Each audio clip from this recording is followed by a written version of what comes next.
E aí, bom também? Eu tô bom, né? Vamos falar um pouquinho sobre tudo que tá rolando, né, no Brasil hoje, e eu vou te falar, o dia não está bom para o ministro Alexandre de Moraes. Teve uma moça aí, uma tal de Flávia Magalhães, mas essa menina tá dando uma dor de cabeça pro ministro Supremo Alexandre de Moraes, é das grandes, tá?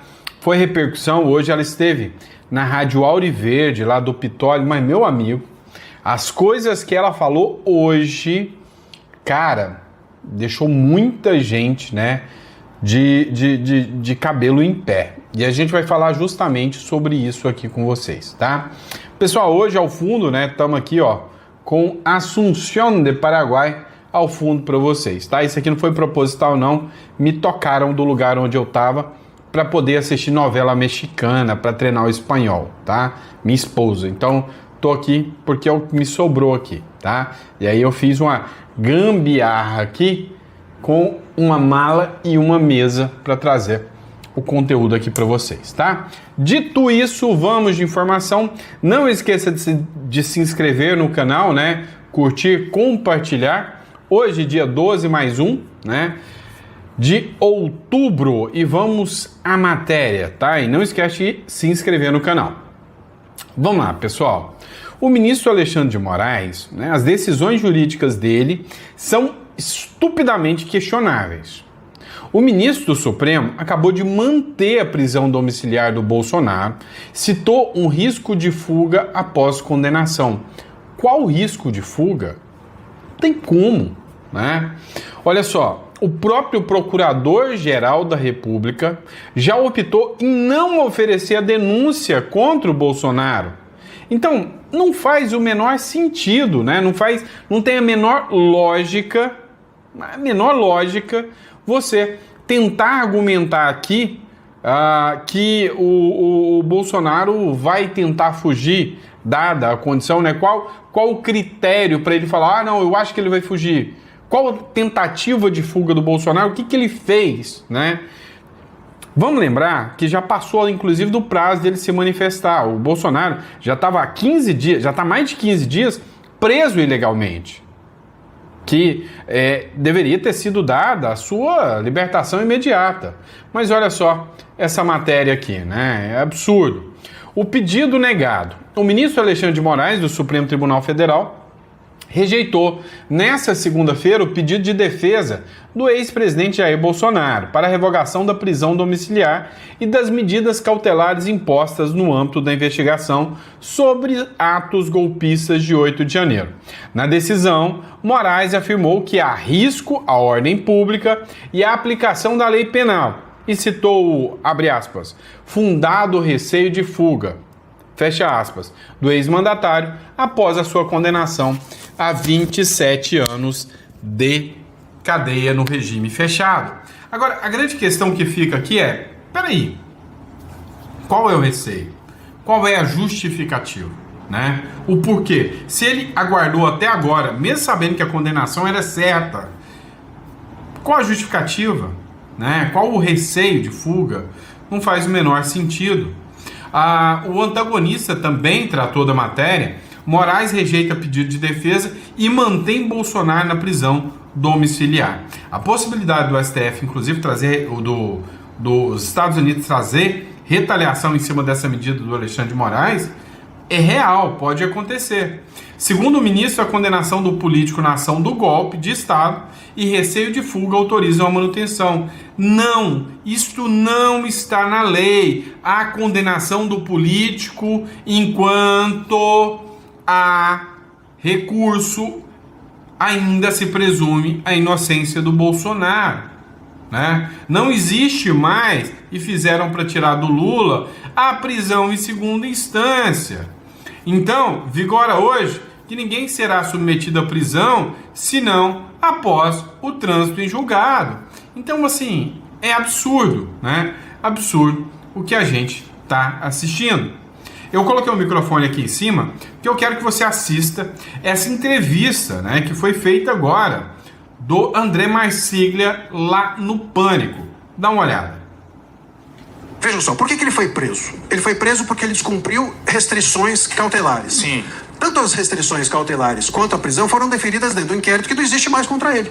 Então, assim, hoje o que existe é o seguinte, eu chegar e falar assim, ô Emílio, eu, juiz, vou te prender. Por quê? Porque eu quero. Assim, não tem inquérito, não tem... Tô afim. Tô afim. Achei que você tá com um jeito que vai fugir, hein? Tá com a carinha de que... Isso não existe. Não, o que acontece hoje na Venezuela é bastante, na minha leitura, é bastante parecido com o que a gente tem aqui no Brasil. Nós temos uma Suprema Corte lá na Venezuela que, lamentavelmente, enfim, existe formalmente, mas do ponto de vista material é totalmente submetida ao Maduro, ao governo, ao líder do governo. Aqui no Brasil a gente tem também uma Suprema Corte submetida, não a um governo, mas eu acho que um governo submetido à Suprema Corte e uma Suprema Corte que não está obedecendo à Constituição. E isso é muito sério. Se a Constituição deixa de ser o norte, seja aqui, seja na Venezuela, não tem Estado. Se você está debaixo da visão de um juiz e não mais da lei, se o Doberman tá comendo o meu adversário, pô, melhor para mim. Tem muita gente que vai nessa. Eu vi agora, por exemplo, a gente teve agora recentemente um show da Alcione, vocês viram isso aí? Opa, mandando salve. Eu vi, assim, ela tava cantando e aí tava o ministro lá. Tava o ministro Moraes lá e etc. E ela dedicou o show pro ministro e as pessoas começaram a gritar sem anistia e etc, etc. Bom, uma boa parte, muito provável, daquelas pessoas que estavam gritando sem anistia comemoraram a anistia que a gente teve em 79, né? Mas era pra esquerda. Então agora como a anistia é pra direita, aí não me interessa. Essas pessoas, por exemplo, que hoje estão aplaudindo o ministro Moraes, a própria esquerda, quando o ministro Moraes foi nomeado, a esquerda via contra o Moraes. Era fascista. Era fascista. Mas isso é política, né? Isso é política. Esse é o problema. Então tem uma parte que ignora porque desconhece e tem uma parte que é assim, bom, enquanto tá indo a favor do que eu quero, maravilha. Eu só critico quando vai contra. E assim, a gente não tem um país, né? Pô, ou a gente tem uma lei que é pra todo mundo, ou simplesmente não tem nada. E no Brasil é pior do que isso que o Marsiglia disse. Ou a gente tem uma lei que vai para todo mundo, ou a gente tem não tem nada. No Brasil, tem uma lei que é agravada quando vale para a direita. Então tem uma lei que só se aplica contra a direita e é inventada quando é de dano, de colocação, de imposição de pena. Mas quando a lei para a direita é para legítima defesa, ampla jurisdição com o devido processo legal, aí já não se aplica a direita. Quando é para punir a esquerda, não se aplica. Quando é para beneficiar a esquerda, aí se aplica. É o que virou hoje, né, a República das Bananas, né? Mas vamos lá, pessoal, matéria do Jornal Extra agora para vocês. Para quem não conhece, né, prazer, este é o Arthur Lira. Governo exonera indicados ligados a Arthur Lira após a derrota na Câmara. Como é que chama isso aqui? Retaliação e vingança. Vocês devem estar sabendo, né, que o Arthur Lira, essa mesma figura aqui muito conhecida por vocês, é hoje um dos principais caciques do Centrão. O governo Lula colocou para votar uma medida provisória que só enfiava imposto em você. O grosso ia entrar. E vai entrar ainda, todo jeito, em 2026. O Lira, segundo, né, o Lula acredita, o Lira se bandeou para o lado do Tarcísio. E aí conseguiram barrar essa medida provisória que ainda ia ferrar ainda mais o povo brasileiro. E agora o Lula está retalhando todos os aliados do Lira para tentar isolar o Lira. O governo federal iniciou uma série de exonerações. Exoneração, para quem não sabe, é a expulsão, né, a demissão do servidor público, tá? Na iniciativa privada a gente chama demissão, na iniciativa pública a gente chama de exoneração, mas é a mesma coisa, tá? A exoneração de aliados políticos após sofrer uma derrota na Câmara dos Deputados com uma medida provisória que previu o aumento do IOF e perdeu a validade.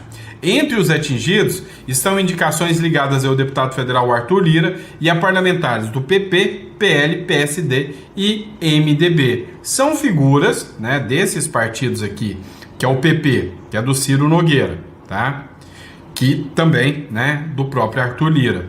O PL, né, é oposição. O PSD é do Kassab, que já entrou na mira do STF. E o MDB também, né, tá fora do roteiro do STF. Então o Lula viu o seguinte: esses partidos não estão fechados comigo. Vou mandar todo mundo embora. Só vou colocar gente nos ministérios que são fechados comigo. As mudanças ocorreram principalmente na Caixa Econômica Federal e no Ministério da Agricultura. Segundo interlocutores do Palácio do Planalto, as demissões foram articuladas pela Secretaria de Relações Institucionais, comandadas pela ministra Gleisi Hoffmann, responsável pela articulação política do próprio governo, né? A Gleisi Hoffmann foi lá e botou todo mundo para correr. Vamos olhar essa matéria aqui agora. Essa aqui é para, sabe, é para escancarar a militância de redação que recebe dinheiro público e o pessoal chama de Globo. Você particularmente deve chamar de Globo lixo, né? Provavelmente você chama de Globo lixo, tá? Mas é a Globo. Por quê? Cara, durante o momento em que o Netanyahu, que é o primeiro-ministro de Israel, e o Donald Trump, presidente dos Estados Unidos, estavam anunciando a paz, anunciando um cessar-fogo de uma das guerras que mais chocou a humanidade, né, nesses últimos 2 anos, que é a guerra de Israel contra Hamas, que vinha gente, né, de flotilhazinha aí falar que era um genocídio em Gaza. Pois é, quando os dois estavam anunciando o fim disso, vem a turminha da lacração da Globo e deixou vazar um áudio. E nesse áudio é bem a cara da Globo. Escuta. Deus, você é o Espírito de Israel. Nós o saudamos, todos nós o saudamos. Nossa, eu espero que o diabo dê. Eu espero que o diabo dê. Eu não sei se ali falou, eu espero que o diabo dê um jeito nele, que o diabo dê cabo na vida dele, que o diabo te carregue. Eu não sei o que ia falar. Sei que alguém da militância de redação da Globo ali, né, tava com o microfone ligado e mostrou o ódio, o ranço. Há especulações, tá, e nada oficial, de que o áudio que vazou era da Wald Vogel, né, uma jornalista aí da Globo, né, militante de redação da Globo, que era a Wald Vogel que deixou, né, o áudio vazar. Se foi, não sei te dizer ao certo, né? Sei que alguém lá na Globo mandou que o diabo carregasse, né, o Netanyahu, isso aí, né, ou o Trump, né? Isso aí aconteceu. Vamos lá. E o Donald Trump e o Lula, que tá lá na Itália, pagando de bom samaritano, e aí como é Itália, né, resolveram perguntar a ele sobre a Zambelli. Eu tive que ouvir, eu fui obrigado a ouvir a fala dele, mas como eu sou bonzinho para vocês, eu nem vou te sacanear tanto. Só vou falar o que ele disse. O Lula disse o seguinte, olha, ela vai pagar pelo que ela fez na Itália ou no Brasil, disse Lula ao comentar o caso de Carla Zambelli, né? Então o Lula, né, foi questionado sobre o caso da Carla Zambelli e falou isso. Ao ser questionado durante uma coletiva com jornalistas, o presidente Luiz Inácio Lula da Silva afirmou que nem lembrava o nome da deputada Carla Zambelli, que foi detida em 29 de julho no presídio feminino Germana Stefanin, em Roma, na Itália. Ele disse que nem lembrava e que não vale, né? Ele disse o seguinte, abre aspas, para mim, é uma pessoa que não merece respeito, de quem ama a democracia. Ela vai pagar pelo que fez, aqui ou no Brasil. É uma questão de justiça, afirmou o chefe do Executivo brasileiro após uma reunião na sede da Organização das Nações Unidas para Alimentação e Agricultura. E aí ele falou que nem lembrava quem era Carla Zambelli, né? Que nem sabia quem era a Carla Zambelli. Vamos lá, pessoal. Vamos falar, né, de uma pessoa que o Lula lembra muito bem, né? Deve colocar até nas orações dele. Será que o Lula ora? Será que ele faz umas rezas de vez em quando? Vamos lá. Maduro desafia a Trump e aposta que os Estados Unidos não atuarão militarmente. Ou seja, o Maduro aposta que o Donald Trump, né, o homem laranja, está simplesmente blefando, né, que ele não vai fazer nenhum ataque militar contra o Maduro. Se isso é verdade ou não, não sei. Sei que o Maduro tá pagando para ver e eu também tô pagando para ver. Já comprei uma cerveja, tá lá no Brasil minha cerveja. Eu agora não tô no Brasil não. Mas minha cerveja está no Brasil. É bem provável que logo eu apareça no Brasil. Assim, a cada 2 meses eu dou um pulinho no Brasil, fico uns 15 dias e depois vazo de volta, né? Vou lá dar uma olhada na família, nas empresas, né? Nos parentes lá, nas empresas, na família. E depois eu vazo de volta pro Uruguai. Ou agora, né? Parece que eu tô arrumando uma terceira casa, que é o Paraguai, né? Então, a grande questão que fica, pessoal, é que o Maduro, ele aposta que o Donald Trump não vai fazer nada. É uma loucura o Maduro fazer isso. Segundo reportagem do El País e do Newsmax, Nicolás Maduro havia rechaçado toda a negociação de saída do poder, apostando que o presidente Donald Trump não vai ordenar nenhuma ação militar direta contra o seu regime. É possível? É possível. É provável? Não. Eu acredito que o Donald Trump vai fazer uma ação militar, sim.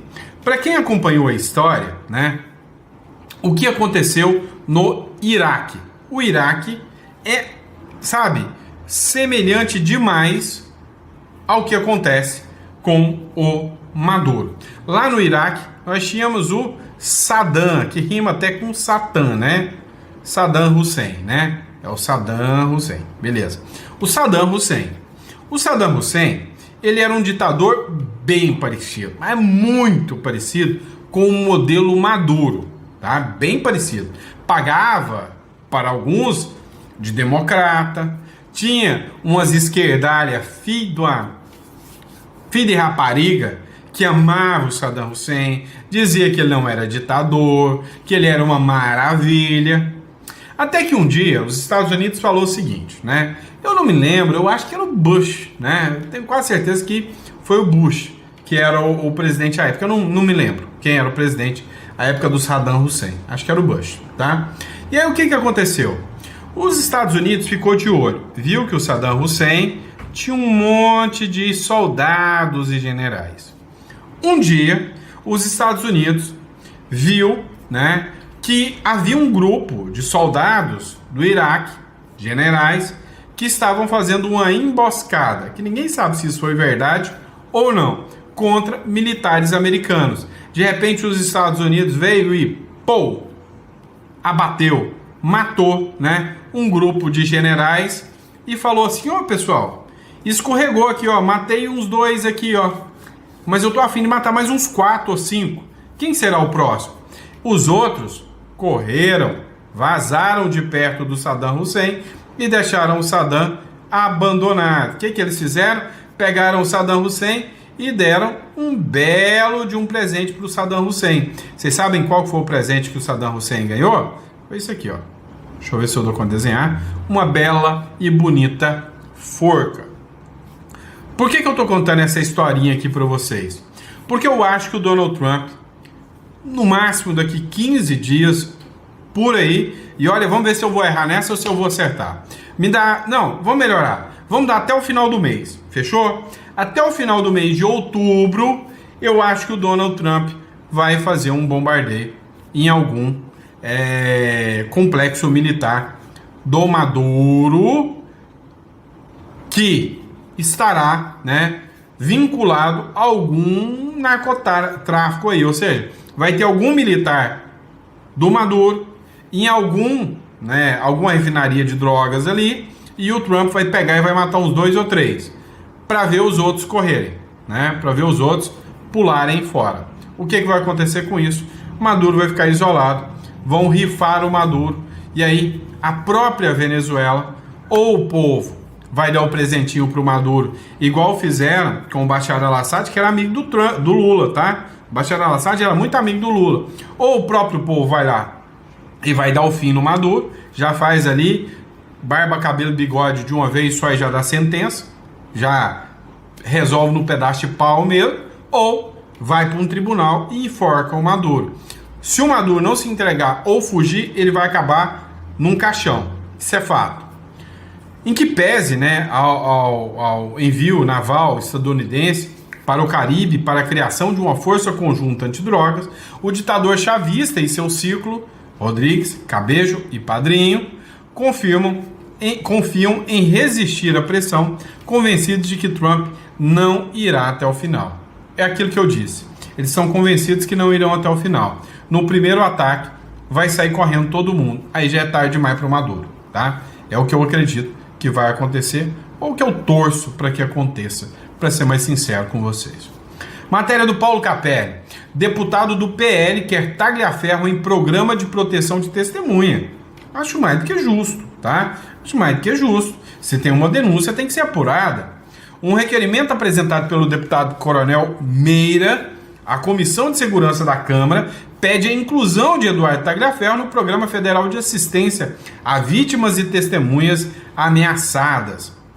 Segundo o deputado Coronel Meira, a inclusão do Tagliaferro no Provita tem o objetivo de garantir sua integridade física, liberdade de expressão e de locomoção. O documento protocolado na Comissão de Segurança explica que a medida seria adotada no âmbito da Subcomissão de Fiscalização de Direito dos Presos do 8 de janeiro. Vamos lá, pessoal. Mais cedo, né, eu fiz um vídeo onde eu expliquei para vocês que o Lula quer transformar a Janja numa co-presidenta, né? Ou seja, ele quer dar poderes à Janja para que a Janja tenha o seu gabinete próprio, tome decisões bem atípicas para uma primeira-dama. A oposição está se movimentando para que esse decreto do Lula não valha. Ou seja, é um decreto que viola vários princípios legais, vários princípios da administração pública.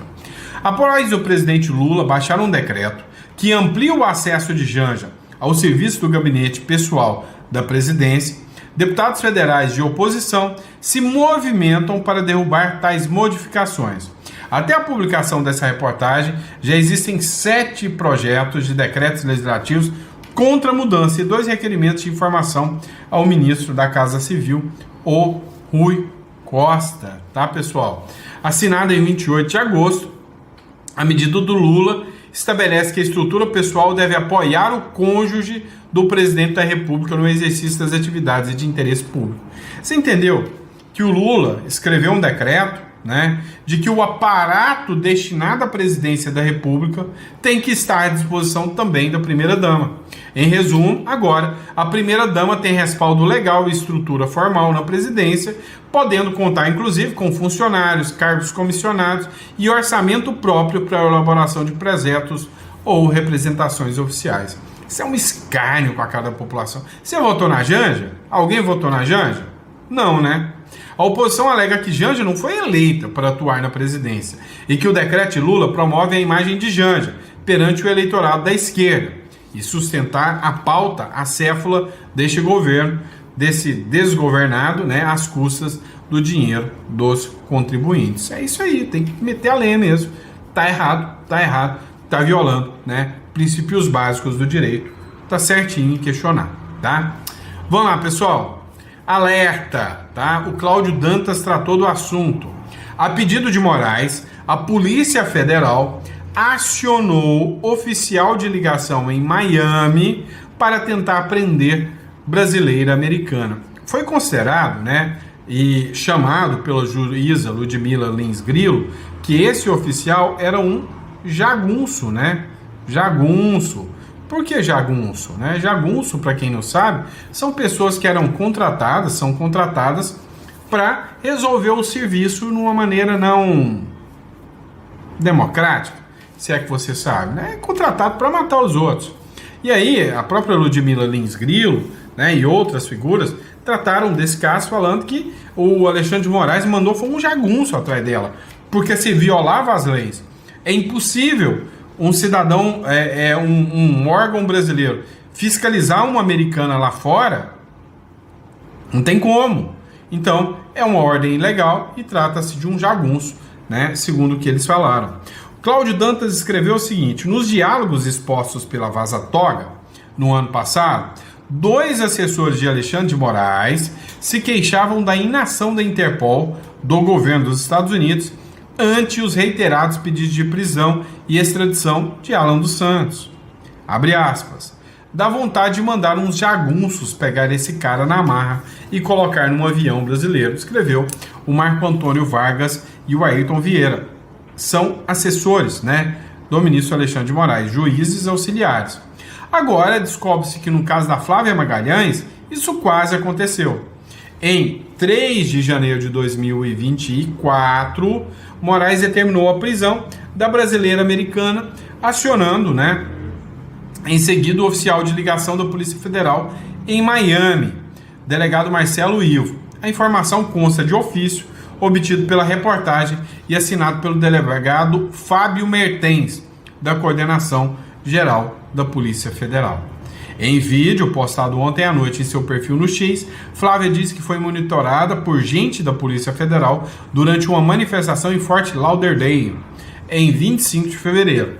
Ela conta que quando chegou ao local, uma das organizadoras a avisou da presença da PF, recomendando que ela não fizesse discursos naquele dia e permanecesse lá só na barraca de água, né? Então, assim, tá bem tensa a situação.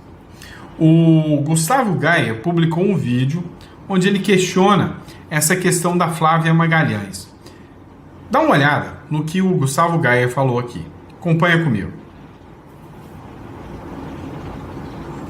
Vamos ver se o vídeo vai rodar aqui. Eu acho que o vídeo acabou travando.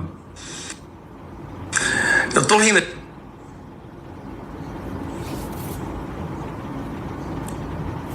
Pessoal, acabou travando o vídeo do Gustavo Gaia, então eu vou deixar sem o vídeo. Mas o Gustavo Gaia, né, ele explica aqui para vocês. Deixa eu ver se carregou agora. Não, vamos passar, né? O Gustavo Gaia, ele explica aqui para vocês que os avanços que estão acontecendo em relação ao ministro do Supremo Alexandre de Moraes vem ganhando força, né? E o caso da própria menina aqui, né, da Magalhães aqui, ele escancara de que os Estados Unidos começaram a investigar, né, esse caso dela. E aí o que mais chamou a atenção foi o fato de que ela anuncia que o próprio Marco Rubio tomou ciência, que isso foi repassado diretamente para o Marco Rubio sobre essa investigação sobre uma figura brasileira, do governo brasileiro, né, da polícia brasileira, investigando ela em solo americano, mesmo ela sendo americana. Vamos lá, pessoal, outra matéria. Após paz em Gaza, Israel ataca a missão de paz da ONU no Líbano, né? O que aconteceu? Lá no Líbano continua a batalha, lá a guerra, né? E aí as forças de defesa de Israel voltaram a atacar posições da Força Interina das Nações Unidas no Líbano e deixaram um soldado ferido. A informação foi divulgada pela Missão de Paz da ONU no país neste domingo. Em um comunicado, a Unifil afirmou que o ataque aconteceu no sábado. Um drone israelense teria lançado uma granada que explodiu próximo a uma instalação da missão da ONU, em Kafr Kela, no sul do Líbano. O governo de Israel confirmou o ataque contra o território libanês um dia após o início do cessar-fogo. O que acontece? Hoje, Israel, assim como Trump, eles estão interessados em acabar com grupos terroristas no mundo afora. E o governo de Benjamin Netanyahu, Israel, fez um ataque ao Hezbollah. Tá? Foi ao Hezbollah. E aí ele não deu maiores detalhes, mas ele falou, é um grupo terrorista, o Hezbollah, e nós não permitiremos, né, que eles continuem, né, em ações absurdas, assim, né, durante ali o Oriente Médio. Hoje saiu um acordo muito importante que envolve a Arábia Saudita e vários outros países, de um acordo de cessar a guerra, né? Ou seja, de garantir a paz lá no Oriente Médio. E aí o ponto interessante dessa história, o que mais chamou a atenção nessa história, nesse cessar-fogo que aconteceu, né, nesse acordo, é que o Hamas agora está neutralizado. O Luiz Bassi fez uma publicação dizendo que o Hamas retomou o controle de algumas partes de Gaza, desafiando a trégua com Israel, mas meio que foi ignorado. Hoje, né, um general das forças israelenses deu uma entrevista para o Metrópolis e eles falaram, não, relaxa, se Hamas voltar, nós já temos um plano B para neutralizar o grupo Ramais. Acompanha.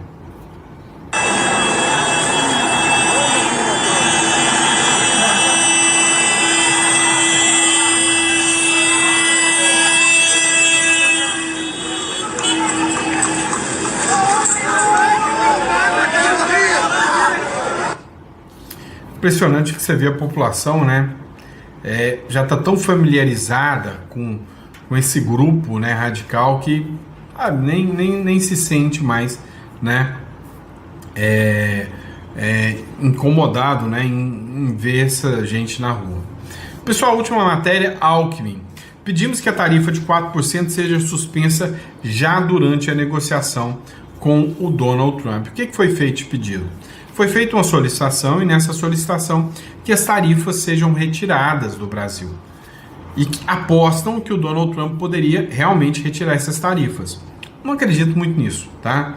Não acredito muito nessa retirada de tarifas não, tá bom?